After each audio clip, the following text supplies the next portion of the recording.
what's up, guys? I hope you guys are having an amazing Saturday, and that tonight you guys get the knowledge that we're going to be talking about tonight about the cube. So, nothing, guys. I'm gonna present to you guys our amazing co-host, and here from the West Side, one of them that is from the West Side, Alejandro.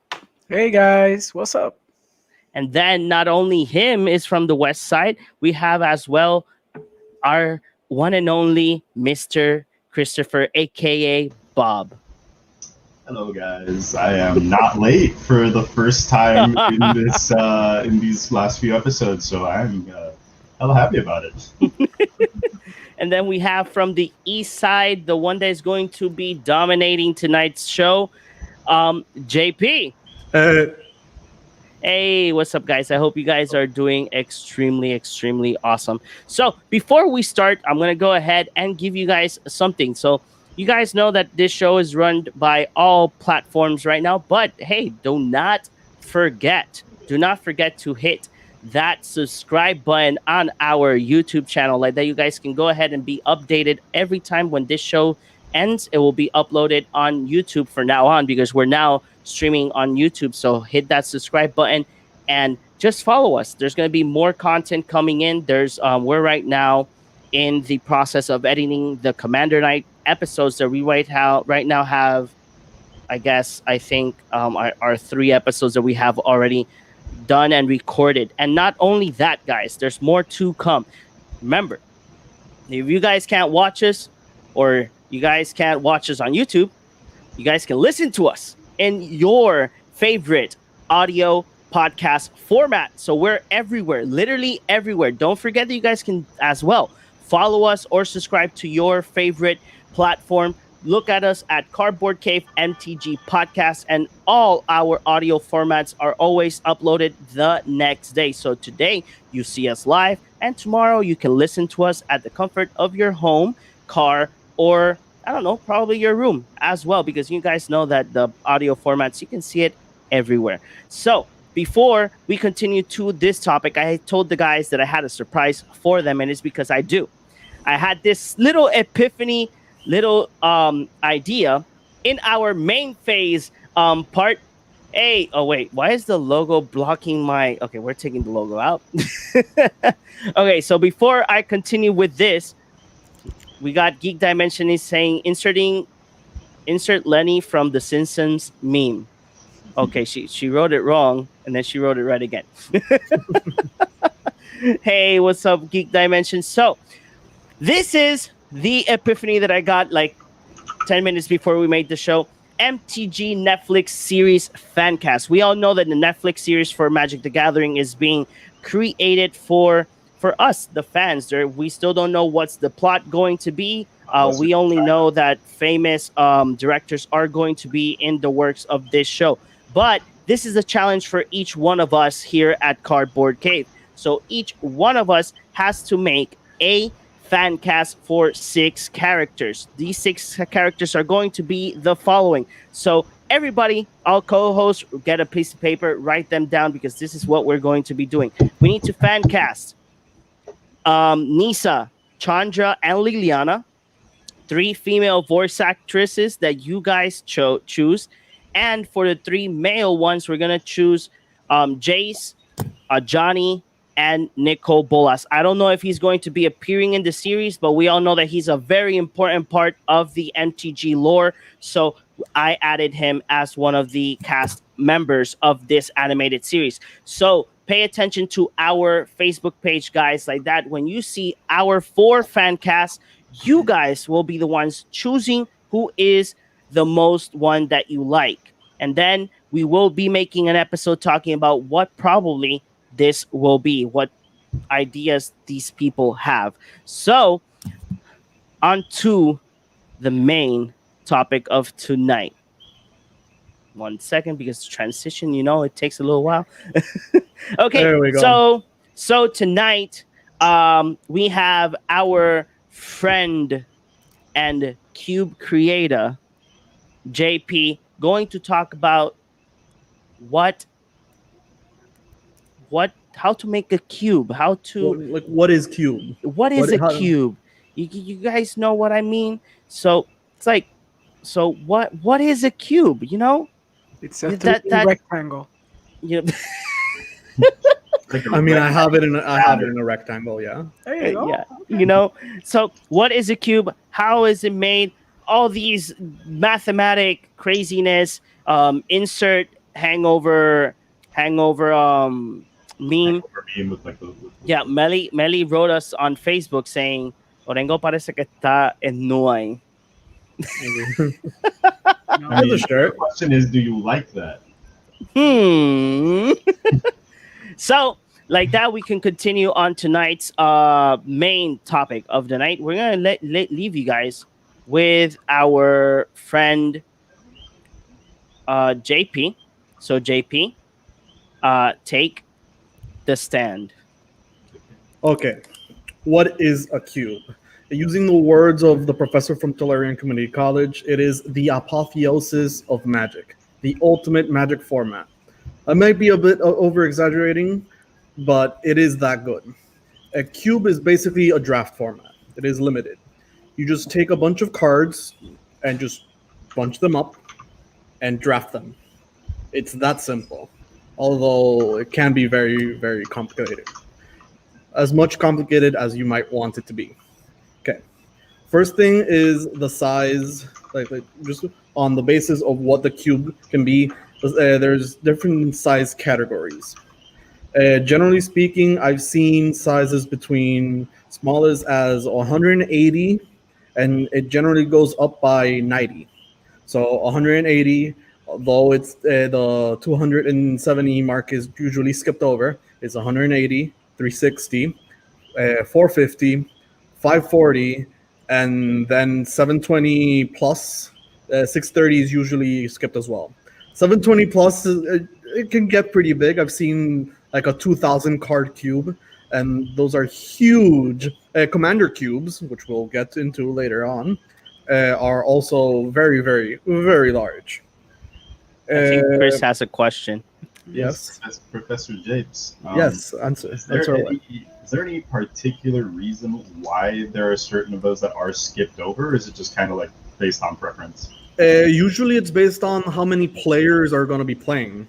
Let's say a box of a standard box is 36 boosters, each one 15 cards. That's roughly around 450 cards, if I'm not mistaken. I might be doing the math wrong, but usually it's based on that. And the 360 card mark is just limiting it up just a teensy bit. The 180 card mark is also limiting it just to the amount of players you can play and the formats, which we'll get into later on. So that's mostly the reason why the numbers are as they are. So those are the numbers. That's a lot of cards. You just gather all those. Like I have my current cube is 450 cards, and it is quite large. You gather those up and you make the cube. The power level of the cube. So this is how the power level also applies the type of the cube and what it contains inside the cube. So usually the power level goes from, let's say, there's the types. There's Pauper Cube. Pauper Cube, if you don't know what the Pauper format is in Magic the Gathering, Pauper is just basically all commons. Unlike in Pauper the format, Pauper Cube does not have a specific ban list because there is no ban list for any cube whatsoever. Usually it's all whatever you want to put inside the cube. So there's Pauper Cube, Peasant Cube. Peasant Cube is uncommons and commons. I'm not sure. Like I've seen Pauper Commander is technically Peasant Commander, since the commanders are usually uncommons or the uncommon legendaries that have come out recently, or any uncommon creature.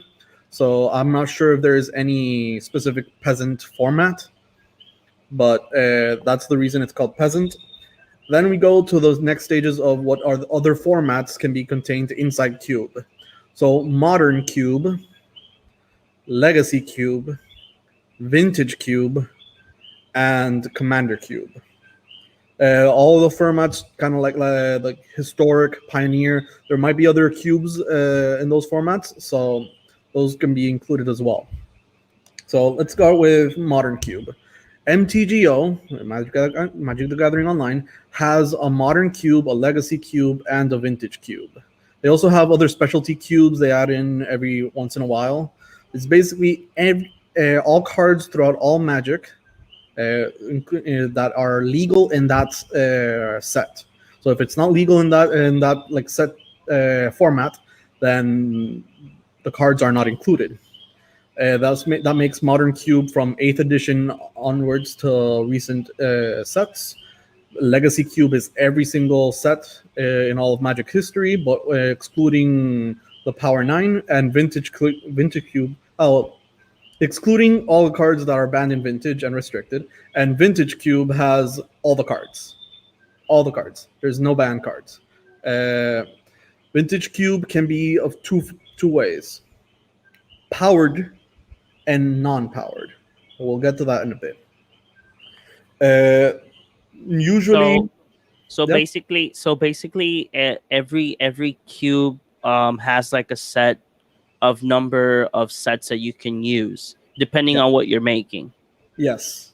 Because I know that right now in MTG Arena there is a draft cube that's a draft cube challenge that you only use certain sets. So you see like Rivals of Ixalan, Kaladesh, sets that you don't see in standard. Yes. So that's technically the same thing, but instead of you having rib booster packs, you just give a stack of cards to the players, and then you do the whole draft section. Yep. That's basically it. Usually, just depending on what format it is. You don't like none of the cubes. If anyone wants to make a cube, you don't have to follow any of the set rules. These are just guidelines and things people have constantly done, and they have been successful, especially in Magic the Gathering Online. So usually, Vintage Cube is probably the most successful one, mostly because you get to play with the Power 9. For any of our listeners and viewers who don't know what the Power 9 is, this is the 9 most powerful cards in all of Magic. Is the Moxen, the 5 Moxen, Time Walk, Black Lotus, Ancestral Recall, and Time Twister. Vintage Cube also includes Soul Ring, Mana Vault, and Mana Crypt, which are honorary power. Their power level is equal, if not beyond, what the Power 9 actually are, specifically in the limited format. As in, you'd always take, like, it might seem like a weird thing, but you'd probably always take a Soul Ring over a Black Lotus. That's the power level of Soul Ring in this limited format. It's the same as Mana Crypt might be arguable. Black Lotus is probably better, but it's still arguable in the power level, and Mana Vault is not. But it's very similar power level, and that's why Vintage Cube is very, very popular. Because you get to play with these cards that you just don't get to play with often. And that's one of the fun things about Cube. My current Cube is powered, and the experience has been very, very different of what I'm used to normal Magic. I play with people with all kinds of skill, all kinds in the skill bracket, and a lot of people have been passing power. So that might be an indication that maybe the power level of my current cube is not the best at the moment. Which is not to say it can be changed. Like I'm thinking of making an unpowered cube. Might just take all the power 9 from the cube. I'll have to take Soul Ring, Mana Vault, and Mana Crypt away from the cube, which also limits the types of interactions and types of decks you might build inside that cube. Before you continue, JP, we have Edwin Colon writing, I miss playing Cube, man. Except that for that one time, Anthony getting 3 powered things. Yeah. once people start undervaluing what the power does, let's take that specific example. He got a Mox Pearl, a Mox Ruby, and a Mana Crypt in the same deck, and in that same deck he went, okay, turn 1 land, Mana Crypt, Mox Pearl. I play Goblin Rabble Master and follow up with a removal for whatever you play. Oh my God. Edwin continues to say, also, don't forget, some people don't really know power levels, and that messes up everything. Which is also, that's very, very true. It also helps knowing what type of players you're going to be playing with. I know now that my current power cube, no matter how much fun it can be to just, Mox, Mana Crypt, reanimate some, discard Gristlebrand, reanimate it, that might be really fun, but the power level is very noted when people don't know what they're passing. Yeah. Let's see, in all the archetypes of Magic are very prevalent in each one of the cubes because, again, it's how you build it. But just taking MTGO cubes in mind, sometimes aggro is left a little bit behind, but aggro, mid-range, and control are all aspects of Magic that are present in all cubes. Modern cube is generally very, like a modern type cube would be very generally mid-range. A lot of decks would be very mid-rangey. Legacy is control and mid-rangey, with green being very strong because you get access to all the green cards in Magic. And Vintage Cube is very degenerate. Just Vintage Cube usually has, since it has all the Moxen, it has more. It has access to more cards, and since it has access to more cards, it has access to the broken cards. Currently, Vintage Cube added Hull Breacher alongside a Time Twister, just negates, just take every card from the opponent's hand. If any listener and or viewer does not know what Time Twister does, Time Twister is 2 and a blue. Each player shuffles their hand and graveyard to the library and draws 7 cards, and then Time Twister is exiled. With Hull Breacher out, the opponent just discards their hand, and you create seven treasure tokens alongside drawing the 7 cards. So this is the type of stupid interactions that you can create when you're playing Vintage Cube. There are other ways to build and what a cube can be. There's set cubes and themed cubes. Set cubes can be like Ravnica, for example, is probably the most famous set cube.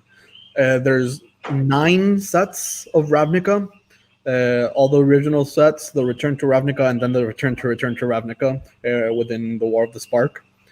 There's 9 sets, and all of them, you just limit yourself to those sets, make it very thematic and flavorful, and just go full on Ravnica lore.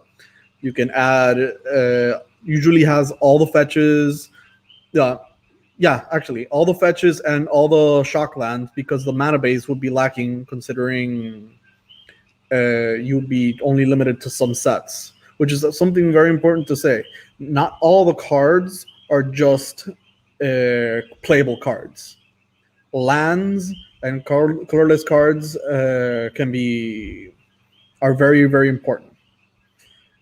Then there's themed cubes. I have a question regarding the Ravnica cube. Does the Ravnica cube also contain like the guild gates?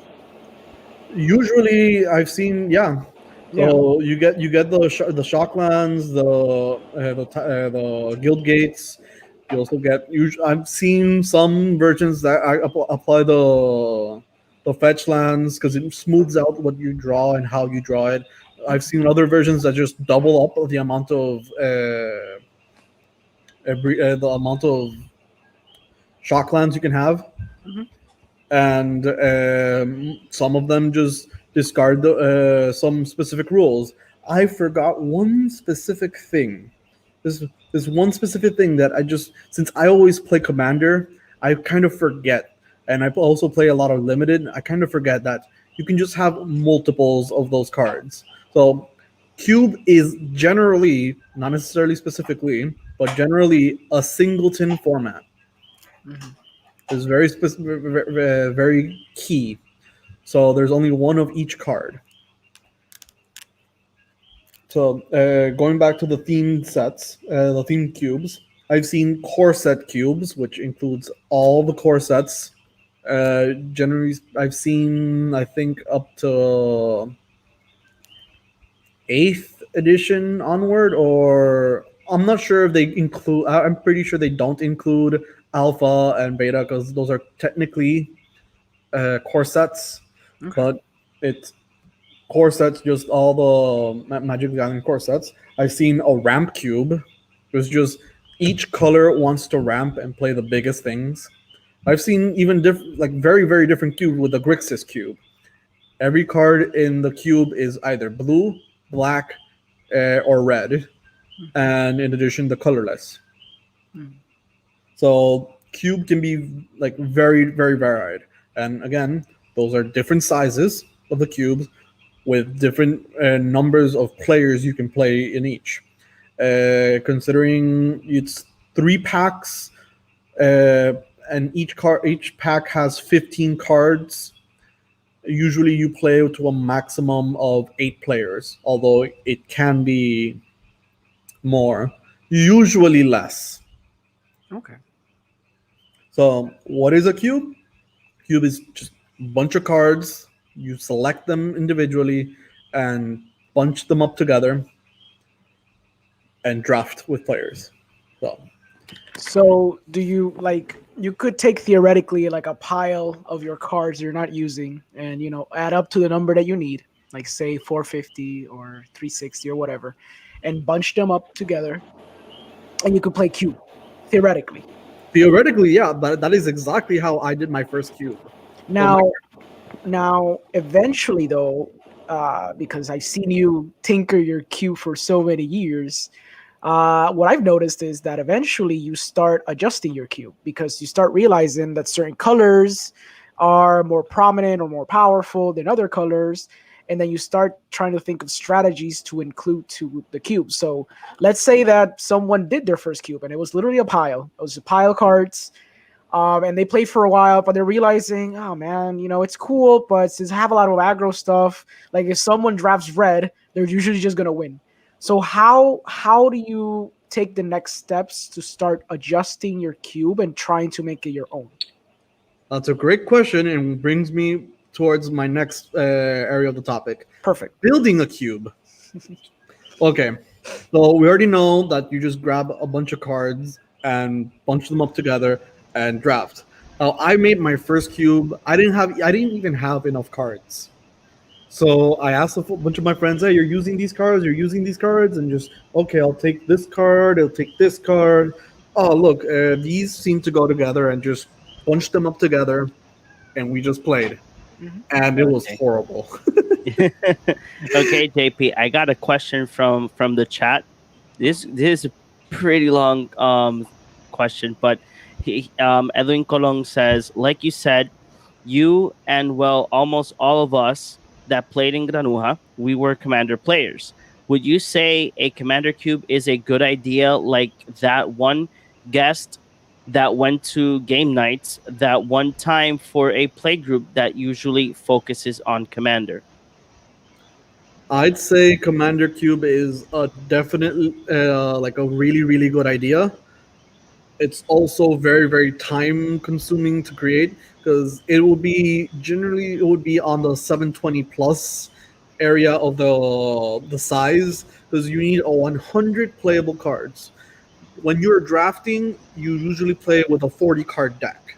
That is the minimum and usually recommended of what you should play. So you need a minimum. That's the minimum. But you end up with that's 15 additional cards. 15 to actually no less, yeah, more. Because most of those are lands. Generally speaking, will be 17 lands, 23 non-lands. That leaves you with that's seven. 20 something, maybe 15 something, like not like 20 something cards that are in addition. So you have to apply that to the same logic of you using a commander. What you need 100 cards minimum and technically maximum. So that would be commander. So you need if your deck is 40 cards and you have an average of 20 cards in addition, you need that same proportion towards the commander. So 100 cards in that proportion would be like you need like 30, 40 cards in addition. So that's 140 around the 140 cards per player. If you're playing with 8 players, that may be a bit exaggerated. Usually a pod is 4 players, so let's put that number. That's still 40, 140 cards times 4. Like 520, 540 something. That's 540 cards being in like on hand. That's your cards you pulled during the draft portion of the format. You usually have a bit more than that. So 540 is at the bare minimum. And generally speaking, I would feel like if you have double that amount of cards, then it might be a good size for the cube, for a commander cube specifically. So it would be a great idea, but it is very time consuming and very large. But including that fact that he mentioned that episode from Game Nights. Yeah. This guy that brought that commander cube, he had this type of style to make sure that everybody got in like a unique commander. Like if you would have gotten mention Scion the Ur Dragon, then Scion the Ur Dragon had like this other perk besides his effect. Does that matter, or is that something that you as the cube owner add to just spice up the experience? Well, there's several ways to spice up the experience, and that's definitely one way. Another way I've seen is adding uncards from the unstable sets, unhinged and unglued, and conspiracy cards from the conspiracy sets. So those are things that are added. In the case of the commander cube, if I'm not remembering incorrectly, he only added it to the cards that were missing or were less than a significant amount of colors.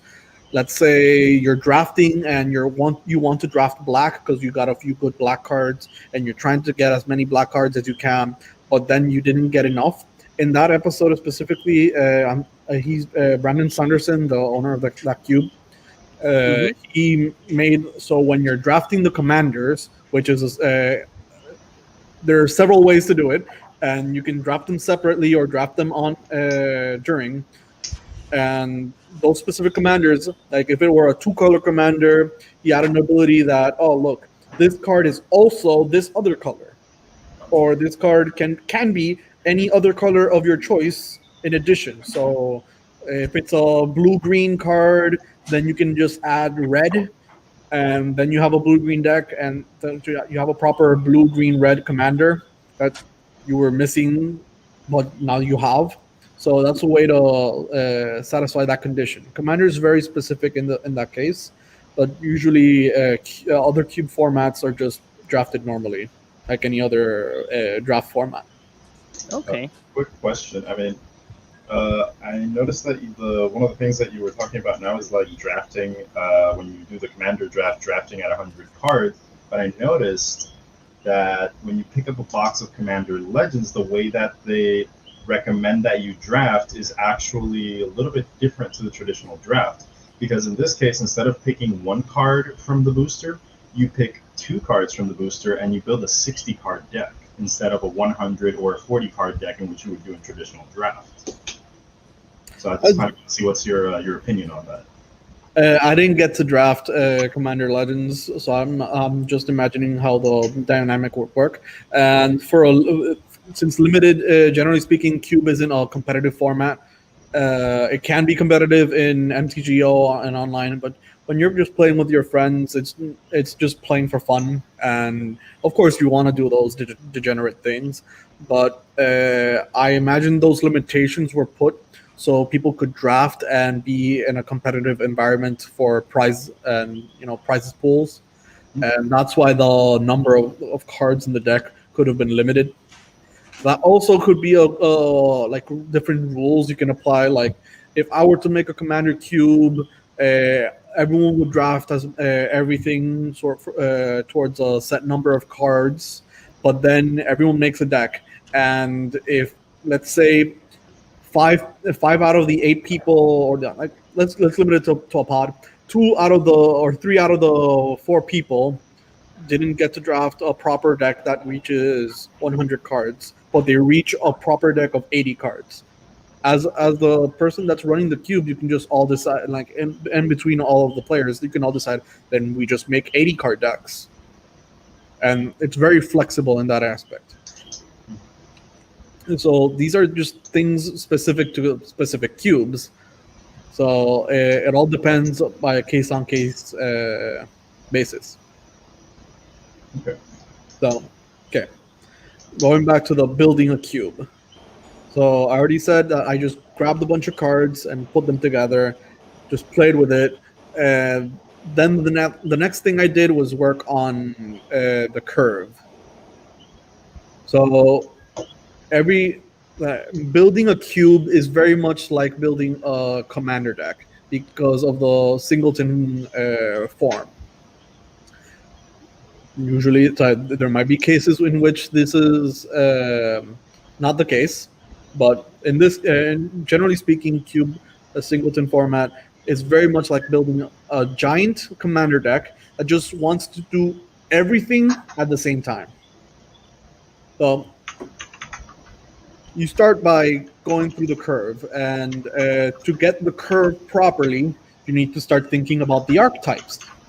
So there's control, mid-range, aggro, and tempo and combo. Usually those are like the 3 main ones, and combo and tempo can just be a combination or any synergy that might develop while building the cube. So when you're thinking about the curve, you start thinking about the archetypes and the colors that those archetypes are going to be going into. Control can be usually white, blue, and black, because blue has the counter spells and the card draw, white has great removal, and black has great finishers and removal, and also card draw. So it has a bit of everything. Before you continue, JP, Edwin wanted to add something. I know that Chris is not here because he had to look. He's looking for something, but he says to Christopher, don't forget that in Commander Legends, you also had the opportunity that if you had a partner that you liked but didn't have the colors for the combinations you wanted, you could get the card that you chose the color and use it as a partner. The Piper one, the common one. The common one? Yeah, that's the one that every 3 booster packs you get the Piper, and that was by design. So if, like he said, you got like a really good partner, but the other partners you didn't like the colors, you would get that Piper, you stick it in the deck, and then you get an additional color. Exactly, you get the additional color you actually want. Yeah. Okay, that's really awesome. Really. That's another great way to add more colors onto what it was said. A different way to implementing the additional color thing Brandon Sanderson did. So, yeah. So as I was saying, so the control colors, mid-range can be basically any color. Generally speaking, mid-range is usually between green. Green is probably the best color at mid-range, and any other combination of those. White can be mid-range, and red can also be mid-range. Black can also, every color can be mid-range. It's just a very value-centric build. You got your aggro, which is usually in red, white, and black. And then you got your other your additional two archetypes, which is tempo and combo. Combo can be any combo that is within the cube, and tempo is usually based around blue and an aggro color like white, red, or black. So you start controlling the table while applying pressure early. So once you start thinking about the general overlying archetypes, you start thinking about the curve. So aggro wants very low drops. So you want a lot of creatures in red, white, and black that are very low to the ground, 1 mana, 2 mana, 3 mana. Generally speaking, you want to have good creatures that are hit hard, fast. So you start developing the curve, and you start developing a certain amount of a number of around those cards, and that'll be your curve for aggro. Then you start developing control. So when you start developing control, you want to see, okay, I need a certain amount of removal. I need a certain amount of counter spells, and I need a certain amount of card draw. You start seeing these the numbers, and you start developing what you want. I'll take an example. My cube, I have it in another page right here. I know you might not be able to see it. I have around my cube is 450 cards right now. I have that's 10 1-drops that are generally 2-power 1-drops in white. I also have around 12 1-drops in red, and around 5 1-drops in black. Each color I have is 58 cards. So that's 10 cards in the entirety of white for the entire cube are 1-drops, which might sound like a lot, but aggro in specific is very the card density, the amount of cards you need to have to make aggro properly work is high, which is why sometimes people cut aggro in black and just focus white and red for aggro cards, since those are the best. I've seen some cubes specifically use blue for the very aggressive flyers, and green, because green has a very specific creatures. I'm thinking Strangleroot Geist, which is a green 2/1 with Undying and Haste, so he can come back as a 3/2, and that can be a very aggressive creature since it has haste. More recently, from Modern Horizons, we have Hex Drinker, which is a very aggressive creature. Yeah.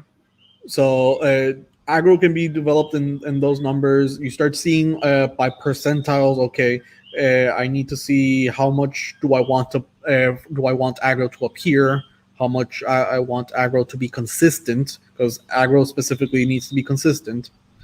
And you start seeing, okay, you go numbers by numbers, adjusting and readjusting, just taking out numbers. It's very, when you start thinking about a commander, most people tend to have way more cards than they ever need, and then they start cutting. So that's a good way to start looking at a cube. And in control, I have, if I'm not mistaken, 10 counter spells. I can count them 1, 2, 3, 4, 5, 6, 7, That's 8. great. I have like around 10 to 12 counter spells for a 450 card cube. It might be on the high side. I've seen a lot of cubes run just 10 at 450, but I want the counter spells to be prevalent in the control decks that want to be prevalent in. I mentioned in another episode of the Cardboard Cave, you can check out. I tend to play limited a lot, and in limited I tend to play control, so that may be skewed to my experience in this cube, which I have more counter spells in. But you just usually have that number of of percentiles in the number of counter spells, or on that number for a 450 cube. For a 540 cube, you can keep the same, and for each cube, in addition, in the 90 colors, you start maybe adding 2 counter spells per, and that might be a good formula to continue. The card draw. Every color probably needs card draw. Unfortunately, white doesn't have much card draw, so white can be hindered in that way. But blue, I probably have like 15, 20, 10, like between 10 to 15 cards, maybe a bit more, that just draw cards. Each color would have their own identity, and blue and on the color pie is definitely the color that draws the most cards. Black being second, and going to black. Black also has very strong cards that can be very specific to the card draw and control archetype, but black usually has a lot more removal spells. So you start looking at your numbers for the removal spells, and you start adjusting. Tempo and combo just happen, and mid range just happen when you start combining control and aggro. Because if you have a lot of the bigger end of the aggro and the lower end of the control, you start developing a mid range deck. So mid range just kind of develops naturally. Tempo is like the low end on the control and the low end on the aggro, and combo is any synergy that happens between, and specifically infinite combos that can be added. One of the most famous infinite combos that is added in generally a lot of cubes is probably the Splinter Twin combo. When you add Splinter Twin or Kiki Jiki, Mirror Breaker, which say that when you tap the creature, you create a copy of the creature. And the idea is to have another creature that untaps either the creature with Splinter Twin or the Kiki Jiki, and start doing that infinitely, so you have infinite creatures and swing in for the win. A very easy way to do that is with Zealous Conscripts, which untaps Kiki Jiki. I'm pretty sure Zealous Conscripts can also untap itself when you with Splinter Twin. Is a Pestermite and Deceiver Exarch. Very similar to the deck that was in Modern. Is basically that same combo in Cube. It can be very consistent. It can also be very inconsistent, which leads me towards card archetypes and parasiticism. Okay, so these cards develop some card archetypes surrounding them. So a Kiki Jiki Splinter Twin combo deck wants to get Kiki Jiki and Splinter Twin as consistently as possible. These two cards are like the cards that work well best are in the colors red and blue. Usually run a lot of control, so you wait, so you have enough time to wait and stabilize while you develop your combo. And the red portion has not only the combo but the removal in the form of burn. Another very popular card for an archetype is Opposition. I'm going to read Opposition for you right now. Okay, Opposition reads: tapped and untapped creature you control, tap target artifact, creature, or land. It is a 2 and a blue, 2 and 2 blue for an enchantment. So the enchantment itself is in blue, but it works best when paired with green. So generally, these card archetypes develop. You want a lot of small green creatures with ramp, and a lot of creatures that when they enter, they develop your board more. So you have more creatures to tap, so your opponent can't do much of anything. You start tapping their lands. Upheaval is another card that develops card archetypes. Upheaval reads: return all permanents to their owner's hands. which is very, very, very strong. It is very much banned in Commander for that same reason. And you generally, it can be paired with green, but it also very well paired with a lot of artifacts. You start floating the artifact mana, cast Upheaval, then cast your artifacts. Your opponent has nothing on the field, and you start developing faster. And the last card I'm gonna mention here is Birthing Pod. Okay, Birthing Pod is a very specific card. So Birthing Pod reads, it's a 3 and a Phyrexian green mana. 1 and a Phyrexian green mana to tap it, sacrifice a creature. Search your library for a creature card with converted mana cost equal to 1 plus the sacrifice creature's converted mana cost. Put that card into the battlefield, then shuffle your library. Activate this ability only anytime you could cast a sorcery. So this card is very specific because you sacrifice one creature and get a creature of 1 converted mana cost in addition. The problem with this card is that it falls into the category of, it probably falls into the category of a parasitic card.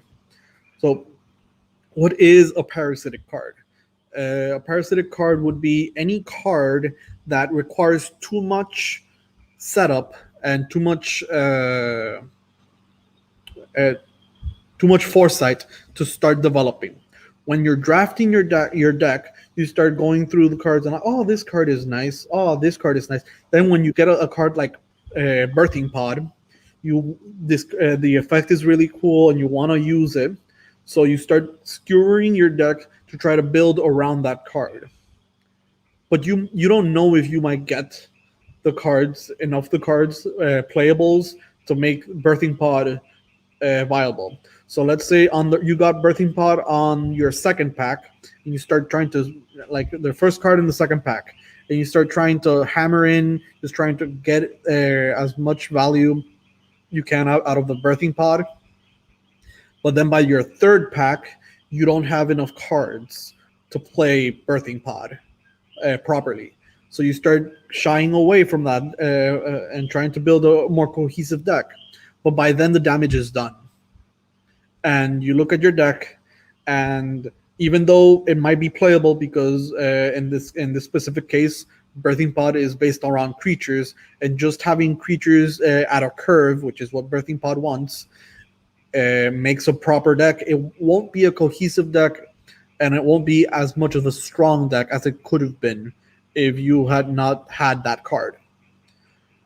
It's very arguable that Splinter Twin and Kiki Jiki specifically could be parasitic cards, because you get one and then you get the other and you start looking for the combo pieces and you might never get there.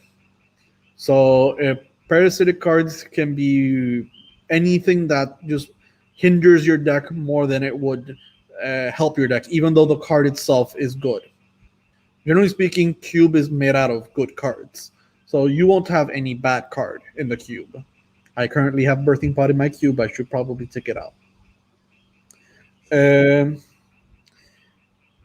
Another example of this could be Oath of Druids. Oath of Druids reads, it's a 1 and a green. If your opponent has more creatures than you, you start revealing the top until you reveal a creature, and you put it into play. And the cards you revealed go into their graveyard. So these could be parasitic cards, but it all depends on what your cube is built as. But the next part I'm going to talk about is numbers. Yes, numbers and percentiles. So I mentioned. Hold on, before you move on to numbers. So even though I do have some knowledge of the game of Magic the Gathering, I personally don't think that I have enough knowledge to just sit down and kind of build a cube, especially since now you just mentioned numbers and percentiles. But how do you kind of determine like you did talk about what the definition of a parasitic card, or these cards that are really focused on combo and stuff, but how can you really sit down and kind of determine that it's a parasitic card? Do you just do that through play, or do you just kind of analyze its effects on the game from before you add it onto the game? So that's a great question. I use different resources, different opinions from other people who have made cubes. Also, I've used my own cube as a way to determine if it's a parasitic card. Like, I've tried to draft Birthing Pod so many times, so many times. I used to run it in a commander deck, and it did a lot of work, like a lot of work. Probably won me the game more times than not. But in cube, just getting those specific cards is difficult. And once you start seeing that the common factor of why you're losing is because you're trying to build a card, the deck around that card because that card is strong, that's when the card becomes a bit parasitic. It starts feeding off the other cards on your deck, and if you don't get that card, your deck doesn't work. So it becomes problematic. Would it be fair to like insert these kinds of cards like on purpose just to see if someone kind of takes the bait, or maybe like possibly even try to build around it and maybe like succeed? I wouldn't do that, like mostly because you're trying to develop a fun drafting environment with your cube. And when adding parasitic cards, people start skewing towards that card and want to play that card, but then they just lose the game because they try to play what they wanted to play. And that just doesn't feel good. Like, it doesn't feel fun. And even though, like, you know, it can be competitive, it's not necessarily meant to be competitive. Like, so it just depends on that. Really, I wouldn't add parasitic cards for the sake of them being parasitic and hoping someone makes it work. I made my cube, and I'm probably the one that has drafted it the most. I drafted by myself all the time, and specifically Birthing Pod, just doesn't work. So start seeing that trend, and that's how you know it's parasitic. To a counterpoint, you start seeing a card archetype like that I mentioned is Upheaval. Upheaval can just work as a board wipe. You don't need to build around it as much as you might think. Just as the game develops, you can just use it as a board wipe. But if you develop your deck properly and can use Upheaval to its maximum potential, you can just float a bunch of mana, cast Upheaval, then cast your big threat to an empty board. Hey. And that usually wins you the game. So we have a comment on the Twitch section. Gunny Lim says, just chunk a bunch of goblins into it. See, this man speaks my language. Look at that. That's all you got to do. Just chuck a bunch of goblins into it and watch people go nuts. It's perfect. No, Chris, no. I mean, you can chuck a bunch of goblins into it, but you need to see how much numbers you need to put into it. So, as I was saying with the numbers and percentiles, that's like when JP said 10. There's like 10 counters in the blue section. I was like, in my mind, I was like, yes, Orengo cannot get counters. Ha ha ha. I always get counters in the cube. I know. That's very true. Piece of garbage. He always gets the mystical tutor with the mana drain and the ancestral recall. Yes. It's usually because either me or someone else just like lets them. We're just like, hey, you know what? I like this card, so let's just keep passing this count. Wait, is that on it? Yeah, that's usually true. Yeah. It's usually him and me fighting over blue. Yeah. Because oddly enough, black is generally not that strong color in the cube, which is sad. It is the best support color, but it is not the best main color, which is very, very sad. So, when going to the numbers and percentiles, this is how I built my cube. You don't have to build your cube if you're going to build your cube. You don't have to build your cube this way. I just went very, very technical. I use various resources. There's this forum in MTG Salvation, and they started developing the number of cards by percentiles. So You need a certain amount of percentiles of each card, and each card is from a different archetype or functionality. So I had 10 aggro cards, but that's 10 aggro cards in the one drop section. The entire two drop section, which is here, that's like 10 cards. That's all pretty much good aggro cards. A lot of the 3 card section is aggro cards, but also a bit of utility cards. By the 4 drop section, you're dropping down on the aggro, because aggro generally wants to be between the 1 and the 3. But you can add 4 cost cards, and cards like Hero of Bladehold, which is 2 and 2 white for a creature, human knight. She's a 3/4. She has Battle Cry, which is whenever this creature attacks, each other attacking creature gets +1/+0 until end of turn. And when she attacks, she makes 2 1/1 soldiers that are tapped and attacking. So she attacks and makes the 1/1s, and then you apply the Battle Cry, and they become 2 1s. This is very aggressive, but you can also fit this in a mid-range deck. Another card I have the very mid-rangey is Restoration Angel, 3 and a white, flash flying. When Restoration Angel enters the battlefield, you may exile target non-angel creature you control and then return it to the battlefield. So it can be you could use this as a control finisher. You just flash this in, protected, and start swinging in the air. Some of the 5 drops can be applied towards aggro, but by then this is more of a mid-range style. You start noticing that you start lowering the numbers as the curve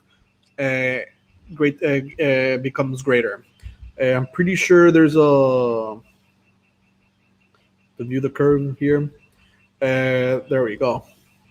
So it's actually 8 CMC1 creatures that are white, 8 2 CMC creatures that are white, 6 that are 3, and 4 that are 4. Then you start seeing the 3 that are 5, 1 that is 6, and 1 that is 7+. So the curve starts, the more 1 drops you need, start going down the curve until the last card you have. Just very similar how you would make a commander deck. You have all the options for like removal. You can count that I have. This is 6, 9, 10. This is like around 15, around 12 removal cards in white. Maybe a bit more, like 15, 12 to 15 removal, and white is very heavily on removal, because the color identity of white ends up being very much aggro or very much control, and there's not much space for a proper mid-range white deck. Although the cards are there and it can be made. Those are the spectrum in white. In contrast, blue has one. Like my cube, blue has 1 CMC creature. That is CMC 1. A singular one, and white had 8. I got 4 that are 2, 5 that are 3, 5 that are 4, 2 that are 5, 3 that are 6, and 1 that is 7. That's 21 creatures, in contrast to white, which is 31. That's 10 creatures. That 10 creature might not seem like that much, because 10 is not that much. 31 is not that much bigger than 21, but it's a very significant margin. But in contrast, the non-creatures are 27 in white, but 37 in blue. Heading towards the control aspect of blue. The numbers on black are 6. On the aggro, 8 6 1 drops, 8 2 drops, 5 3 drops, 4 4 drops, and 3 5 drops, 1 6 drops, and 1 7 drop. These cards are very heavily skewed towards removal. So even though some the non-creatures are 30 and the creatures are 28, there are a lot of creatures that are value centric towards entering and having an effect, which I'll get to on after the numbers. Red is 31 creatures, which is the same as white, and very much similar to on the curve of white, and the same non-creatures. Green has 34 creatures, which is a bit more, but green is very much creature-centric, and they have a lot of the one-drops that add mana. Because generally speaking, you want a certain amount of density on what the color what you want the color to do. So green is the ramp color. I have 8 1-drops and all of them ramp. Then I have that's 5 1-drops, 5 2-drops out of the 8 that also ramp. Then I have the payoffs, similar like Craterhoof Behemoth, Woodfall Primus, Primeval Titan. So the curve is very centered on 1 and 2 CMC, a bit of 3 CMC with the utility, and then heavy on the creatures that win you the game. It's very low on non-creature. And then you head towards the colorless area. So when you start looking at the colorless area, is just very general.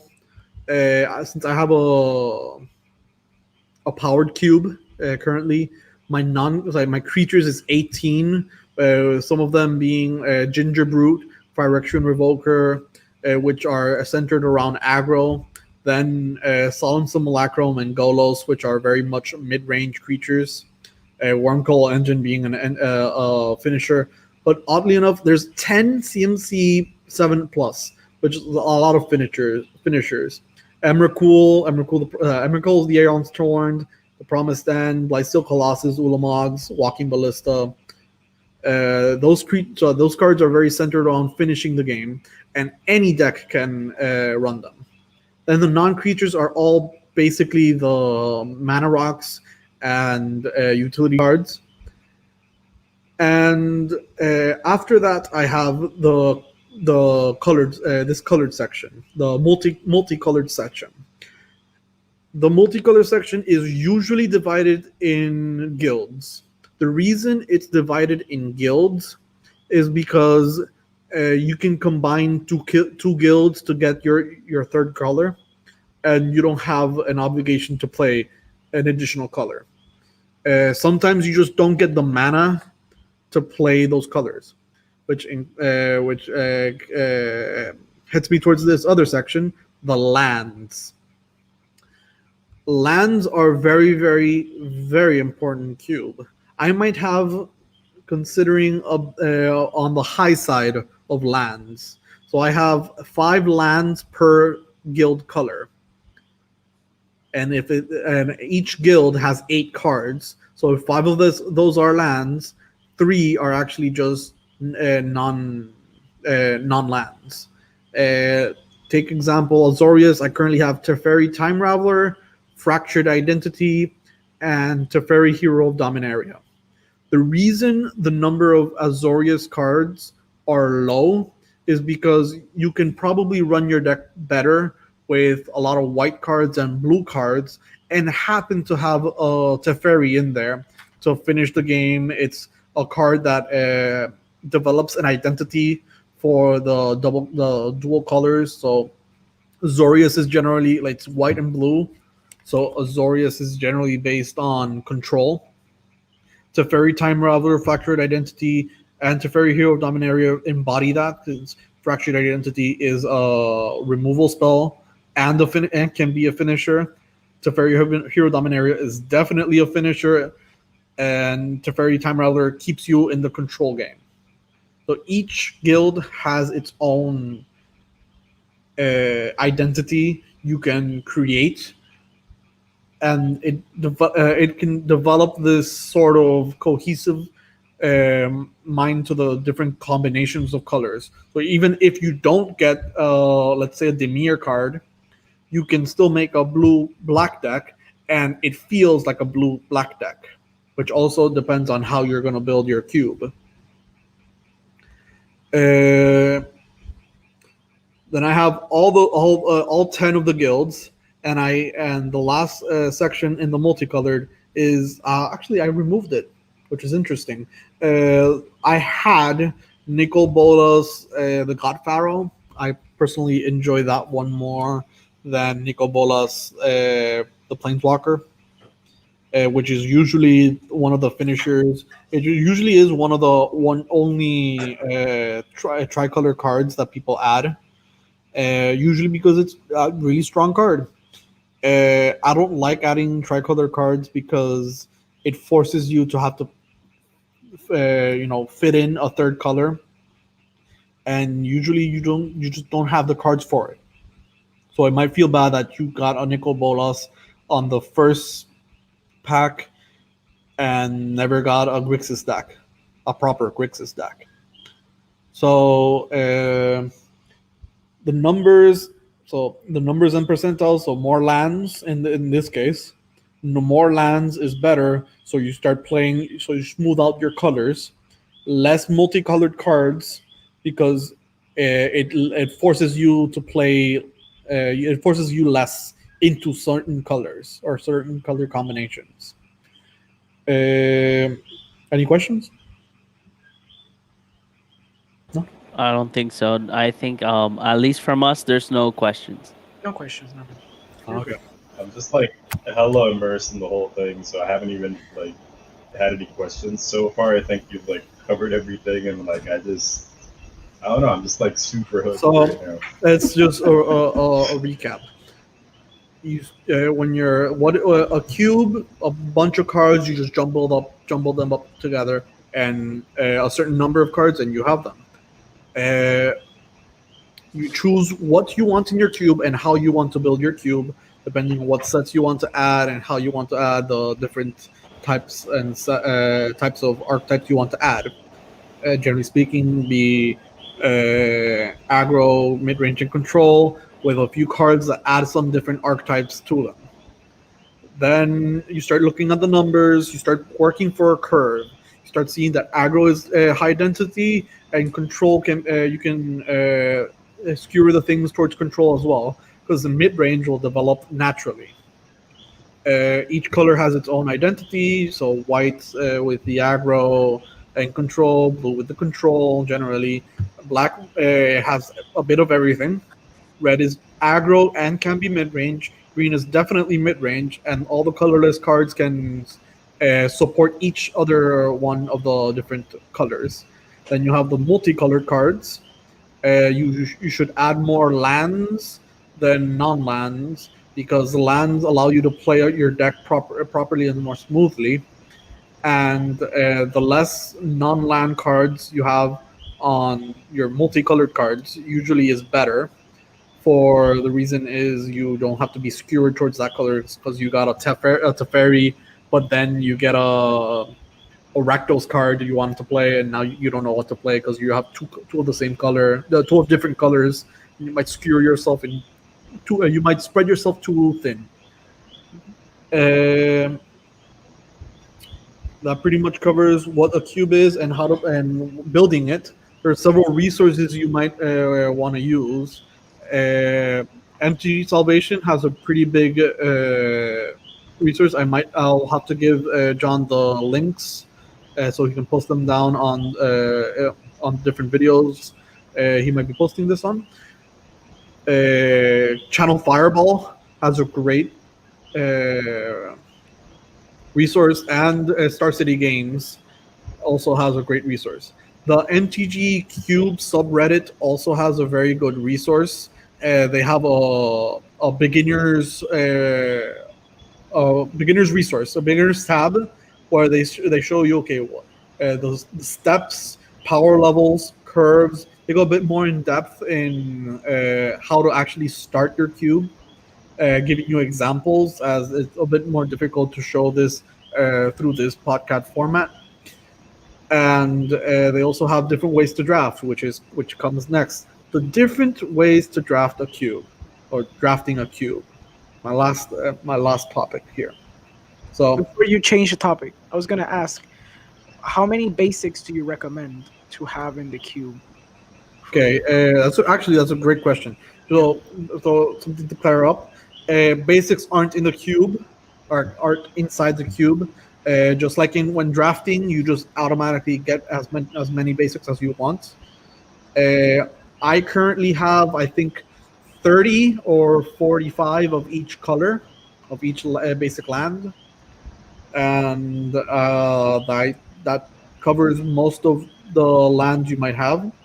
Uh, Obviously, having in mind that my cube is a bit more land heavy than others. This is mostly average. For my size of cube, which is 450, it's either 4 lands per dual colors or 5 lands. I run 5 lands, and lands are picks. Having your lands is very important. Picking lands is very important because if you have a consistent mana base, you can always just go into as many colors as you can. I've had games where people just keep passing me the lands, and I'll just keep taking them and end up making a 4-color monstrosity that just beats everyone for some reason, even though it should not work. So Well, lands are very. before you continue, Armando Nazario says, Corillo, just saying hi. Yo, Uh, what's up, dude? Glad you can make it. And then Fabi, I already posted it while you were talking. I didn't want to interrupt you, but Fabi says JP Cube Master. You have moved on. You can no longer be the dad, which is the grill master. You are now the cube master. Anyways, drafting. Well, there are different ways to draft a cube, and different ways to play a cube. There's just normal drafting. You get 3 packs, and each pack has 15 cards. I usually shuffle all 450 cards and just try to make it as randomized as possible.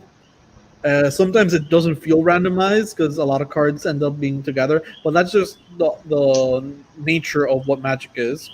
So you grab each card. I usually grab 15 individual cards and just put them in a pack and set them aside. When I'm drafting with 8 people, each person gets 3 packs. That's 15 cards, and then you just draft normally. Grab 1 pack. You look through all the cards. You pick one, put it aside, and pass the pack to the left. Eventually, you with the second pack, you pass the packs to the right, and so forth. The number of cards you need is 45. So when I'm drafting with less people, you just adjust that number. So give an example of you need to draft with 4 people. So instead of choosing 3 packs, each containing 15, you can choose 5 packs, each containing 9 cards. That's still 45 cards. And that's the reason you do this is for variance. Because if everyone just chooses 3 packs, when you start passing them around, you're going to see the same pack several times, and the deck can get very repetitive or very consistent. And you want variance for the amount of cards you get to see. So it can be 9 packs with 5 cards. That can be a very, very good way to do it. Another way is playing sealed.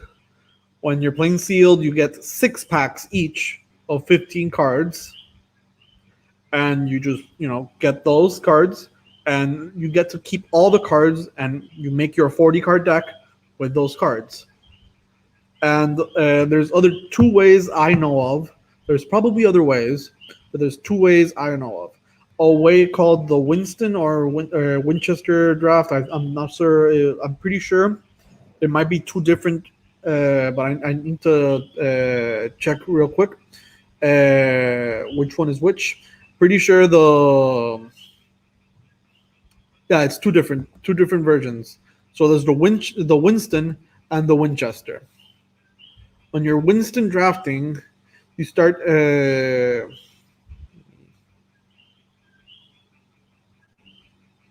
I'm mistaken. You get 1 large pack. It's around 180 cards or more. You get 1 very large pack, and get the top 3 cards and place them down. Then you can the first person who's drafting can look at the first card. If they don't like it, you put it back. You look at the second card. If you like it, you get to keep it and then replace it with the one on top. Let's say you don't like any of them. So at the end, you start looking at the top card and you take that no matter what. Eventually, you start developing your cards, and everyone can see the cards. But you start taking more cards, and eventually you have your deck. Winchester, if I'm not mistaken, let me verify.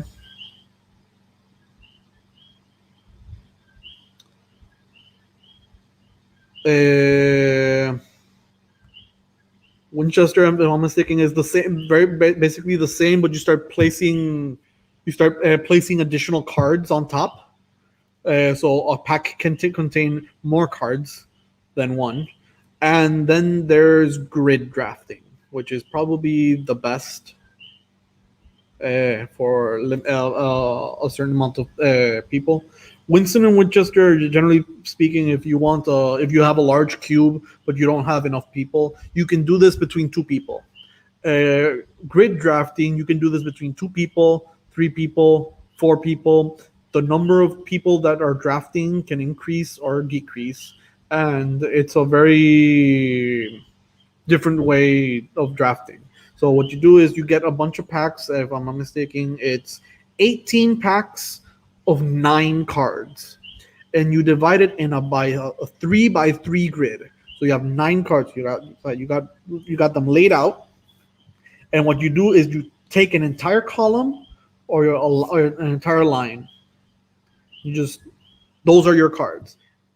Then your opponent takes 1 column or 1 line. The cards that remain, you discard them. They're gone forever, and you replace them with another pack. You repeat this until everyone has all the cards, and then you make the deck. So everyone sees what you are drafting. They need to keep a mental note of what you have, and you start taking. Very different way of drafting, and it works very well with 2 players. You can add more cards, more packs. I think it's 1 additional pack per 2 players, or something like that. And usually it's all the cards that are taken. So those are the ways of I've personally drafted my cube. So yeah, those are the ways I've drafted my cube, and that's what I'd say is a cube, and what a cube building experience can be.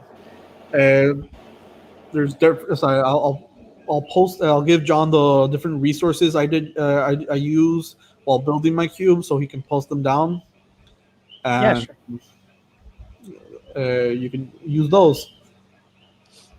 Just in case for everybody that is watching and listen and